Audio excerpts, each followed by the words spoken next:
ఆత్మ అనే కాన్సెప్టే కరెక్ట్ అనుకుంటే అది క్షోభిస్తుందన్న మాట కూడా నిజమే. అయితే కుమిలి కుమిలి ఏడ్చుకోవడానికేనంటూ ఇక్కడో సాపత్యం వెక్కిరిస్తోంది.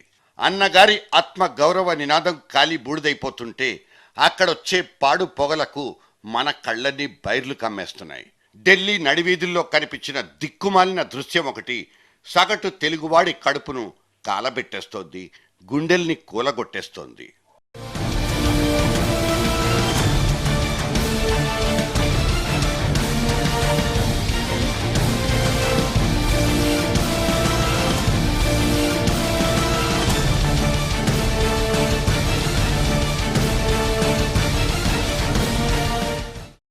తెల్లారగానే చేతిలో పడ్డ ప్రముఖ దినపత్రిక మొదటి పేజీ నెత్తికెక్కి కూర్చున్న ఒక ఛాయాచిత్రం. కేంద్ర మంత్రి జయరాం రమేష్ కాళ్లు పట్టుకున్న ఒక తెలుగువాడు ఉరఫ్ తెలుగుదేశం పార్టీ నాయకుడు అంటూ అక్కడో రైటప్. దేనికోసం ఎందుకోసం అన్న సంగతులన్నీ ఇక్కడ అప్రస్తుతం.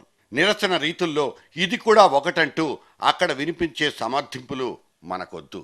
సదరు దగుల్బాజీ చర్య ఎంతటి నీతి బాహ్యమన్న ఆలోచన ఒక్కటే మన కడుపుల్ని ఇలా దేవేస్తోంది. వీళ్లను తిట్టిపోయడం కోసం చీచాల కంటే ఖరీదైన చీత్కారం ఏదైనా ఉందంటే బావుండనిపిస్తోంది.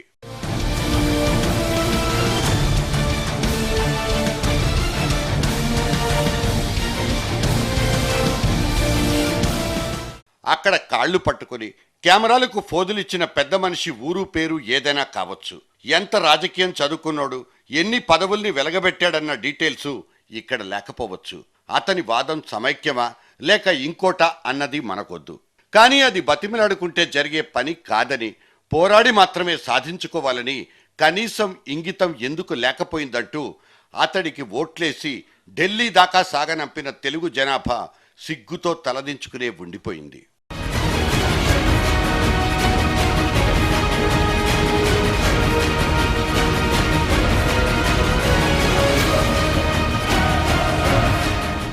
రాజ్యాంగ సంక్షోభం సృష్టిస్తామంటూ ఆరు బయటకొచ్చి బహిరంగ ప్రకటనలిచ్చేవాళ్లను మన రాజ్యాంగం క్షమించేసింది.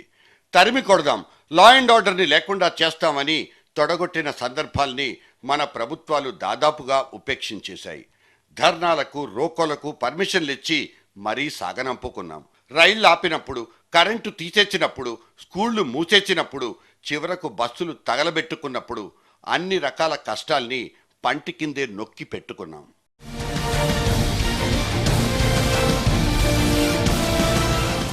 వంటి చుట్టూ ప్రాంతీయాభిమానాన్నే పూసేసుకుని పార్లమెంట్లో తమకు వ్యతిరేకమైన చట్టాల్ని చేయకుండా సభల్ని యథేచ్ఛగా అడ్డుకున్నప్పుడు, ఆరితేరిన గోలగాళ్లుగా పేరు తెచ్చుకున్నప్పుడు చేసేదంతా మనకోసమే అంటూ సరిపెట్టుకుంది మన తెలుగు జనాభా. పార్లమెంట్ మెట్ల దగ్గర రకరకాల వేషాలేసి చెడుతలు పట్టుకొని భజన చేసుకున్నప్పుడు సైతం వాళ్లలోని సామాజిక తపన చూసి సరే అనుకున్నాం. ఈ సోని ఏందిరో, ఈ పీకుడేందిరో, జోని ఏందిరో, ఈ పీకుడేందిరో, ఈ అడ్డగోలు విభజనేందిరో, మేము ఒప్పుకోమురో, ఈ విభజనేందిరో, ఈ ఒప్పుకోమురో.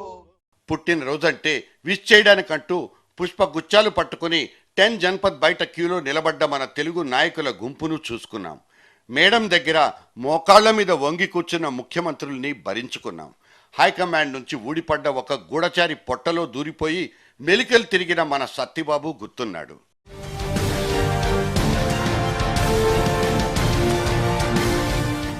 రాష్ట్రానికి సంబంధించి ఏ చిన్నపాటి నిర్ణయం తీసుకోవాలన్నా చక్కా ఢిల్లీ ఫ్లైట్ ఎక్కిపోయే జీ హుజూర్ సంస్కృతి ఈ కాంగ్రెస్ జమానా నుంచే మన రాష్ట్రానికి సోకింది.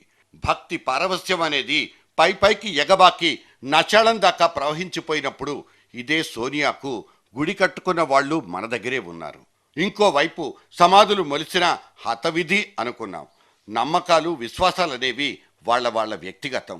ఇక్కడ అభ్యంతరాలకు చోటే లేదు. కానీ ఆత్మగౌరవం అనబడే ఆ 4 అక్షరాలు మాత్రం అత్యంత విశిష్టం, ఒక్కోసారి ప్రాణాల కంటే గొప్పవి కూడా.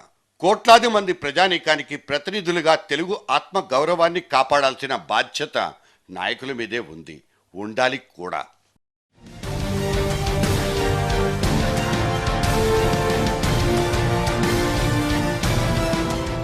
ఢిల్లీ పాదుషాల హుకుం నామాలతో తెలుగు వాళ్ళు అవమానాలకు గురవుతున్నారంటూ ఎప్పటినుంచో ఘోషిస్తూనే ఉన్నాం. మన అభీష్టాలకు అతీతంగా మన రాష్ట్రాన్ని చీల్చే హక్కు వాళ్ళకెక్కడుందంటూ కొన్ని కార్నర్లు కసిరి కొడుతూనే ఉన్నాయి. ఫెడరల్ స్ఫూర్తికి విరుద్ధంగా పోతే కుదరదు గనక ఢిల్లీ అడుగులకు మడుగులొత్తడం, చేతులు ముడుచుకుని కూర్చోవడం లాంటివి ఏ రాష్ట్రానికైనా తప్పదు. భావ వ్యక్తీకరణ స్వేచ్ఛ పుణ్యమా అని ఇవాళ లక్షలాది అభిప్రాయాలు, కోట్ల కొద్దీ వైరుధ్యాలు, కీలకమైన విధాన నిర్ణయాలతో విభేదించడం అనేది ఇవాళ అనివార్యమైపోయింది.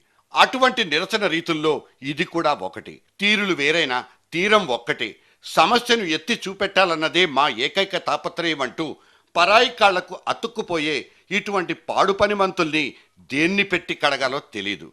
తమిళులు చేస్తారా, కన్నడిగులు చేస్తారా అంటూ ఇరుగు పొరుగుల్ని, వాళ్లకున్న ప్రాంతీయ ప్రేమల్ని ఇక్కడెవరూ పొగడేసుకోవడం లేదు.